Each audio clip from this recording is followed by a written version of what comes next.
like my grandmother had season tickets since the 80s. And whenever I got old enough, I think I've had my own season tickets or I had my own ticket with her since I was 4. So we'll say that. So 4 years, 23, 19, 18 years. Okay, so tell me what the best win has been that you've ever witnessed. Ooh, okay. So I have like a two-way tie. I have to say the first ever the first ever blackout game. That was like one of my favorite memories in Sanford Stadium. Losing my voice, getting to see the black uniforms for the first time, and then just destroying Auburn. Probably one of my favorite rivalries with Georgia is the Georgia Auburn rivalry, and getting to just destroy them in Sanford Stadium at night was hands down one of my favorite memories. And then I have to say the Rose Bowl this last year, and just seeing the tenacity and seeing the team not give up. Because as a Georgia fan, I've seen a lot of ups and I've seen a lot of downs. I've seen a lot of teams just get to that level and not go to not be able to win. So probably the Rose Bowl, just because it was such on one of the biggest stages, the most historic stages in college football, and Georgia just did not quit and they won. And so that's probably tied with my Auburn game. All right, Savannah. I can think of two easy answers here, but you can go with any answer. So there's no right answer. So that's what I try to emphasize to people. It doesn't have to be the obvious. It doesn't have to be the big championship game or championship loss. It can be just whatever hits you, whatever stays with you for whatever reason. So on the downside, what loss still stings? And maybe there's a few. Yeah, there are a few. Um, I would say two. The 2012 SEC championship game, being 6 yards away from facing Notre Dame for a national title, probably was one of the hardest losses. I can remember sitting at my aunt's house, just her and I are two peas in a pod.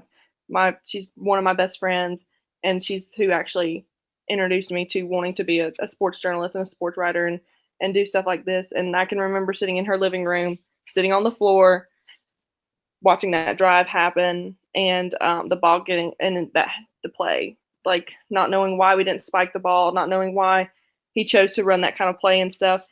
And I can remember just like, I hate saying this, but crying like after that game, just honestly feeling so close to a national championship and just getting like 6 yards away from going. It was just devastating to me. That was one of the tough ones. And then probably the national championship loss,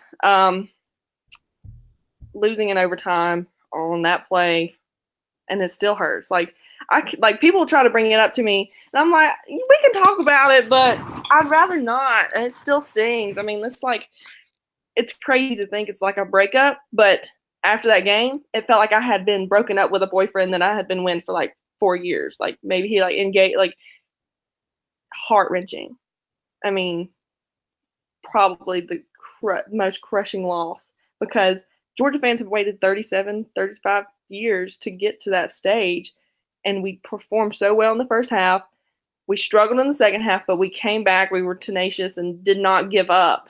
And on a play that just went Alabama's way, and Georgia just went right through your fingers. So Well, that's why I asked the question. It's a fun question to ask, and I like to hear the responses from you and everyone else. Yeah, and I will admit, it was an emotional loss. Like I haven't cried after a game in a long, like probably since 2012, the Alabama game in 2012, because after that I was like, you know what? It's just football, but it's so hard not to get attached to these kids, especially as passionate as I am about it, because I started writing for Bulldog Illustrated the same year that Kirby got hired. And so I kind of like went on this journey with them. Last year's 8-5, and then this year getting to the national championship. So I almost felt like I was a part of it, kind of, but not at the same time. So I felt what they felt, and it was rough. I still don't like talking about it because, I mean, not being a journalist, there were so many plays that could have went the other way. But being a journalist, the better team, I mean, the better coach won. The better team ended up proving they had, I mean, it is what it is. Alabama won. They played a great game. and Georgia did what they could. I went to this touchdown meeting in Anderson, South Carolina last week, and Kirby was speaking. We were one of the only media people there, and it was so cool to listen to these guys talk about it. And Kirby was just like, the last 2 games we played were in overtime, and I'm not going to keep y'all in overtime. So he's trying to like make it a little more fun. And he also said that he wouldn't tell somebody that he knows in the sporting world texted him and said that something along the lines of, be grateful that it happened now and not later, and how it may be crushing now, but it's going to end up being so much more positive in the end. I'd have to go back and find that quote in his speech, but it was just like, the guy was essentially saying, you may have lost now, but it's only on the rise from here. And so that was like, despite how heartbreaking it was, he kind of has already moved on. But you could tell, him being a Georgia grad too, that it was still kind of like hard to talk about. So I don't know. I mean, well, we won't make you talk about it anymore. No, you're fine. It's just, it's funny because I don't ever think like, it's kind of now, it's not that big of a deal. But then when you actually start talking about it, it's just kind of like, oh crap, we did get beat. It sucks. But it's all good. I'm better now. It's not even that big of a deal anymore. All right, Savannah Lee Richardson from Bulldog Illustrated. You got to join her and the rest of the staff there for Georgia Athletics. Savannah, we appreciate the time. You take care and enjoy spring football. Thanks.